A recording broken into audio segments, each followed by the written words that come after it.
इंडियानं विजय मिळवल्यानंतर राजकीय वर्तुळातून कशा प्रतिक्रिया उमटतात ते पाहूयात।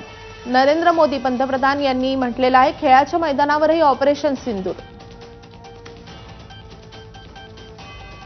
कोणत्याही मैदानावर भारत जिंकणार हे निश्चित, अशी एक्सपोस्ट केलेली अमित शहा यांनी। परराष्ट्र मंत्री एस जयशंकर म्हणतात, नव्या भारतानं करून दाखवलं। योगी आदित्यनाथ यांची एक्सपोस्ट आहे, मैदान कोणताही असो विजय आपलाच। गिरिराज सिंह असं म्हणतात की वाह, शानदार सर्जिकल स्ट्राइक। माजी केंद्रीय मंत्री स्मृती इराणी यांची एक्सपोस्ट आली आहे, युद्धभूमी असो किंवा क्रिकेट, भारताचा नेहमीच विजय। आरजेडी चे तेजस्वी यादव यांचे एक्सपोस्ट आहे, भारतीय सैन्याप्रमाणे टीम इंडियाने पाकला धूळ चारली असं तेजस्वी यादव म्हणतात।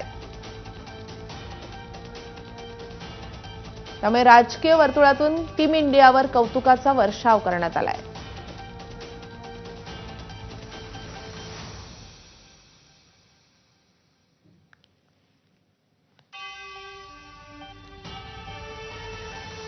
मरियम सोलेमांखेल या ज्या खासदार आहेत त्यांनी एक पोस्ट केली आहे, ते असं म्हणतात की भारतीय संघानं पाकिस्तानचे गृहमंत्री मोहसिन नक्वींकडून ट्रॉफी स्वीकारण्यास नकार दिलाय।